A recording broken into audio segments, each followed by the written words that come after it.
Hi, I'm Isaiah with IJC Writing, a place of fantasy, romance, and sometimes both. Before we get started, I would like to invite you to buy my book called Elixir of Feelings. It is a paranormal romance. You can find it at Amazon. I'll put the link in the description below. If my videos are helpful or entertaining to you, please like and subscribe.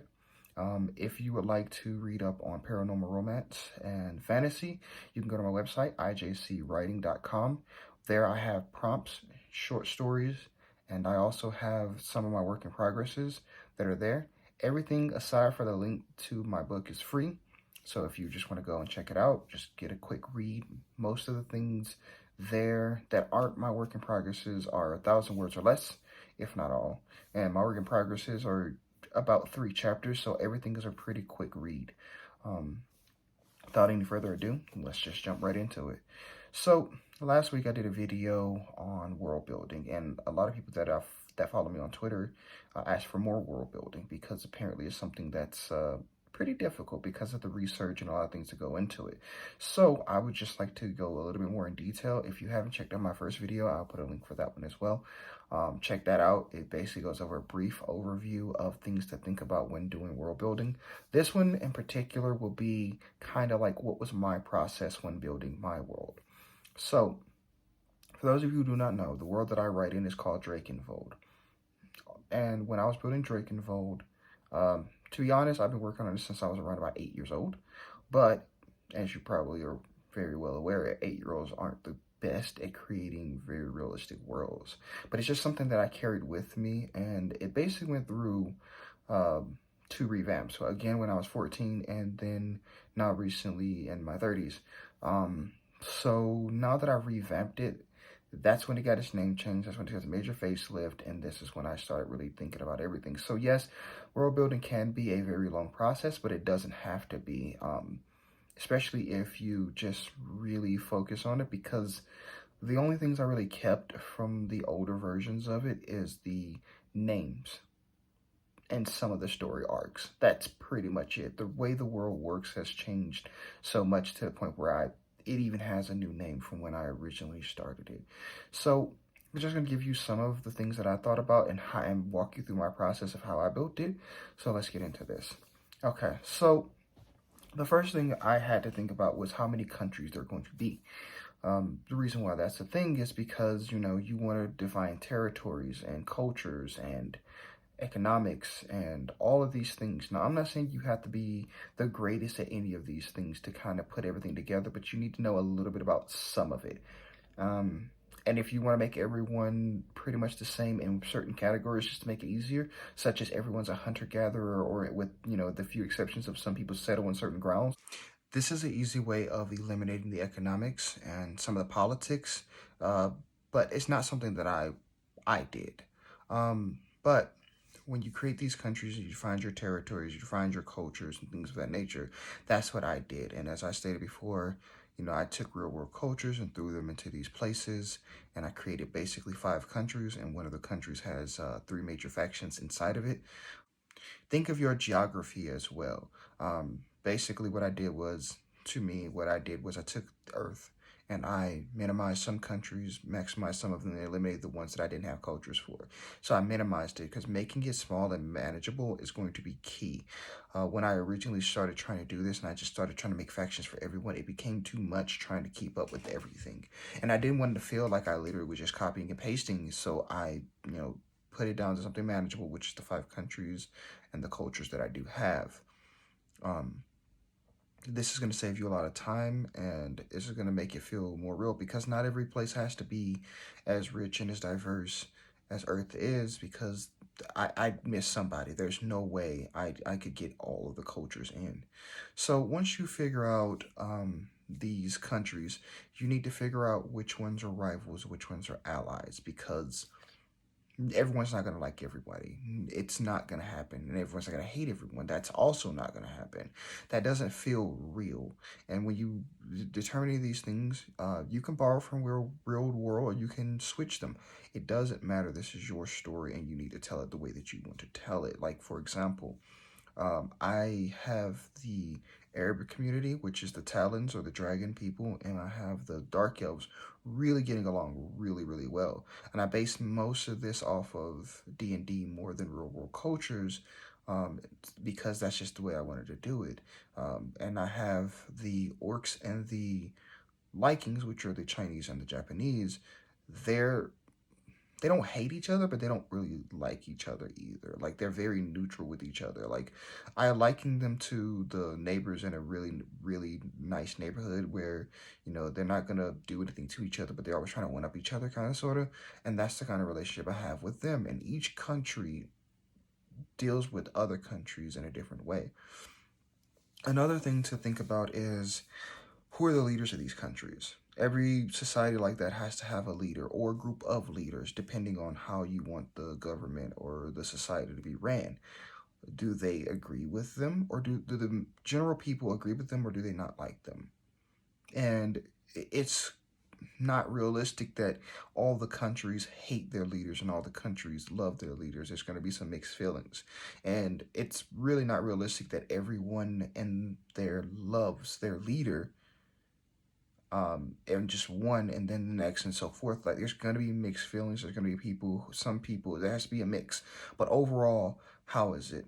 For example, in one of my stories, everyone does love one of the leaders, but that's simply because they're being mind controlled and they don't know it, except for a handful of people who get out of there as soon as they can. So if everyone does like make a reason for it, maybe they're being charmed and they don't know it. Maybe they're under some type of spell and they don't know it. Something of the nature, or maybe they're just really good politicians and they can lie about everything so well that no one questions them. That's not as realistic to me, and if I read that, I'd probably like raise an eyebrow or two, based off of like no one ever calls them out on it. But think about this, because you will have readers like me who are very, very, very analytical, and we will like nitpick everything. Sometimes it breaks the book for me, sometimes it doesn't. It just depends. So keep that in mind. Also, what are the leaders' beliefs?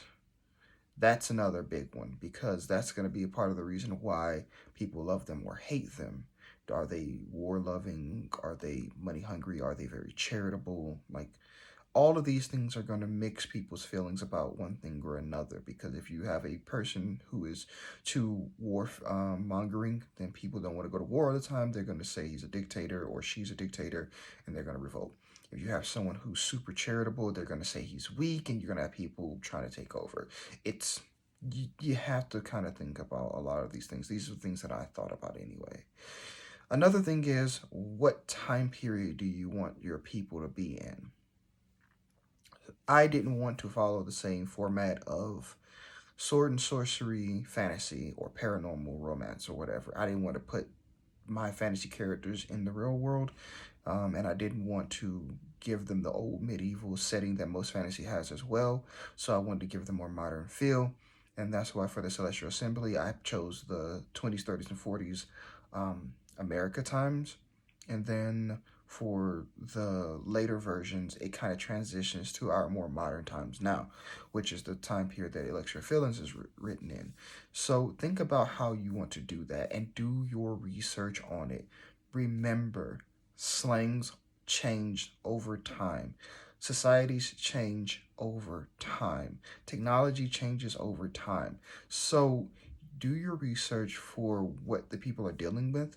For example, in the earlier settings, it's more like I put a lot of inspiration from Gotham. Let's just say it that way. Even though it is in the 20s or whatever, I still wanted to give people cell phones, just because I wanted the technology of people to basically match what magic users could do, because a magic wielder could use a sigil and talk over time, or shamans or can speak to spirits and communicate long distances. So there's no reason why people who focus on technology more than anything else would also be able to make these kind of communications.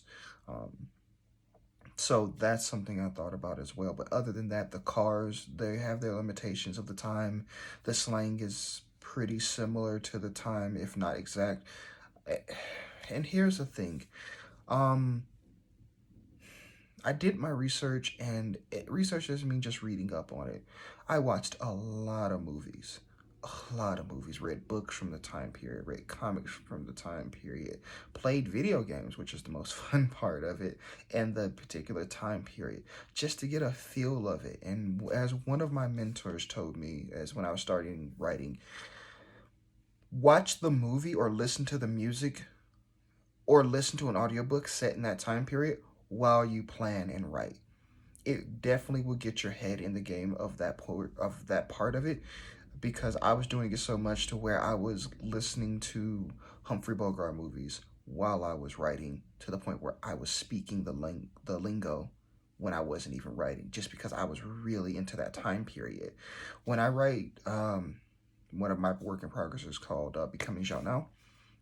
She is a punk rocker in modern times she's orc, she's Chinese. I listen to Chinese punk rock, I listen to Chinese rock, I listen to American rock, I listen to a lot of it, to the point where it just kind of, took over a little bit. These are things that will make everything easier, especially the research. If you're gonna research, do it, all the way, and change your forms of research so that you're not just bored out of your mind or stressing it so much. So just figure out everything you can do. And if it's something that doesn't exist, like sci-fi, try to find as close as possible to it as you can, because chances are it's out there somewhere. If you are doing something like sci-fi where there is no music, for you to really go off of, take the music you like and switch it to what you want it to be. If you don't have that kind of talent, then don't do it. And I know I shouldn't tell you to not follow your vision of a book or whatever, but until you can make that decision, until you can produce that thing, because it will make your world look flatter. It will make it feel less real that there's a world without music. There's a world without media. There's a world without slangs. There's a world without history. If you build it this way, people will notice, and it will get boring really, really quickly. So until you're ready to do something like that, pick something that you are capable of doing, because I'm not very musically inclined. I will be the first to tell you that. Like, I can't produce music. I don't even know if I can sing, to be perfectly honest. So I get mixed reviews. But what I can do is I can listen to standard music, I can listen to jazz all day long. I can play Fallout 4 and listen to the radio all day long.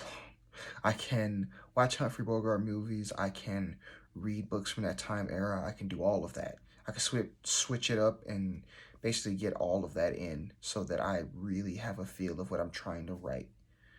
And if you have trouble building cities on top of that, just model them at the real world cities and change them. I mean, you may not have to change them because you may not know, because one of my cities is modeled after Miami. I've been to Miami twice in my life. I don't really know much about Miami, but I have pictures and I have Google, and I know kind of what the culture is of that place, and I just switched it a little bit. And really the modeling was literally just kind of like the layout, kind of, sort of. Also, there's map generators. There are a lot of map generators. If anyone's looking for a good map generator, just message me on Twitter, and I can, find exactly what you're looking for, because I won't put links in, because there are so many map generators that only do a certain particular thing, that I need to know what you're trying to build before I actually just send it. And because it can be overwhelming looking at that many resources at once, and you're trying to find what you're looking for, and it's not quite it. So just message me on Twitter or Instagram or Facebook, or put it in the comment section. I'll read them, and I will get back with you on that. History. A lot of times, a lot of books I read, there's no history involved. Or if there is, it's like one thing happened and then that's it. But they are like hundreds of years into this history, and nobody ever talks about the history. That also feels very fake to me. So try to think about the history. Again, I have the luxury of carrying these stories with me since I was 8, so a lot of it there's trashed ideas now. Some of it made it kind of sort of. It's just kind of like distant memories to people and what kind of molded them. Um, but again, if you don't have this luxury, use real world history. There's so much history in the world from one culture to the next that you can basically just copy and paste it and just tweak it to change it. That's a very important thing. Always tweak. Do not plagiarize. Don't just straight rip it unless you are literally trying to teach a lesson of that particular history. Because if you're not, they're just, someone knows, someone other than you knows that history, and they're going to catch on that you're literally just copying and pasting. And if you're not particularly showing that you're highlighting it, it's going to make it look bad, no matter how great it is. For example, how one of my short stories on my site is Valentine's Day. It's a Valentine's Day story that I wrote, and I created what my lore and history of why Valentine's Day is celebrated. Basically took somewhat of the gist of the original history and switched it to how it went down in my world. On top of that, no, that's pretty much all I got for that. Like, just make sure that there's some semblance of history and not just one focus point and that's it. That's the one thing that has ever happened to this place. Unless you have it like where it just happened a couple years ago. Like if it just happened a couple years ago and they're developing it, then fine. But unless you're creating stories from the very beginning of time, make sure the history is there. Just know it so that you can reference it to it. You don't absolutely have to write it, although it's interesting for a lot of people. A lot of people do love the lore, but I wouldn't suggest it because you're just wasting time on backstory and you're not actually writing the actual story. Then create your characters. I know this is weird. You want to create your characters last. That's what I do anyway. You create the world for them to live in, and then what kind of person would this type of society and world create? That's how I did it, and that's why my older characters, even though I kept the names, that's why they're completely different. For example, I'll talk about one of my most popular characters, Eros. Eros was one of the characters I created when I was 14, and he got recreated a couple years ago. In the original story, you know, being a 14-year-old, he was one particular way. He was the chosen one. He was the, you know, royalty, blase, blase, blah. He was very straightforward, very serious, no nonsense type person. But that doesn't really help now when I got older and recreated him. When I recreated him being the talent and royalty, it changed who he was because he would no longer be that angsty teenager person that I made him from before. He's now somebody with proper manners and higher intellect and, you know, very culturally diverse because he becomes an assassin later. And when he becomes an assassin, he has to know how to blend in. So it's basically you make all of these things, and it's kind of like making the math because you add this and this, subtract this and this is the type of person you can get out. You know, it's not so straightforward because you can tweak here and there, like how much of what you get. But he's very, very anti-royalty. He hated his time as a royal, which he only spent about 10 years doing that because he went to a school for gifted, well, not gifted, for exceptional warriors at a very young age, which distanced himself from it, so he doesn't really do with the pleasantries like he normally would. With him having such a high role, he takes it very seriously, and it kind of consumed his life to the point where whenever he is out, he basically thinks about everything and how he's viewed because he can't do anything to mess that up because he works for the gods, and messing that up could mean his life. These are things that are going to mold him into who he is. When I created Lisa for my book, Elixir of Feelings, she's in the Underdark in a newer time where, you know, women are there's finally two different cultures, the Drows and and the dark elves, where the drows are the more traditional, the drows from D&D, and women rule everything and they're evil. And then you have the more Americanized society where men are the head of the household. But even though it's more Americanized, she's still a very strong and independent woman because, you know, she went to school, got her degrees in alchemy, opened her shop, did all these things, but she still kind of knows the societal roles that she's in. She's still aware of who's the hierarchy, who does this, who does that, and she tries to live within her range because there's no way she's going to go against these things, because going against these, she could be locked up, things of that nature. She knows what the rules of the world that she lives in is, and you have to think about that. This is why you build your world first, and then you create your characters. Don't build your characters, then create the world around it, because once that character is gone, your world doesn't make sense anymore. That's probably one of the most important things that I can say is that. So, get to know your characters. Once you create them, once the world is created, once you create them, interview them. There's tons of resources for writing interviews, whether real or for fictional characters. Ask them these questions. Basically, one of the ways that I create my characters is I mentally sit down with them and I interview them. Okay, where did you come from? How is your relationship with your parents? Do you have siblings? What is your passion in life? What is your job? Are you actively going towards that passion, or do you feel stuck in a rut?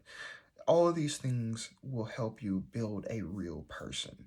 You want your characters to feel as real as possible. Like, I talk about my characters like they're real people all the time. All the time, to my friends, to people who know me on Twitter. They should get to that point where they're that real. Like, anyone should be able to ask you any question, whether you're like on TikTok, Snapchat, any of those things. You see those questions, what would you do?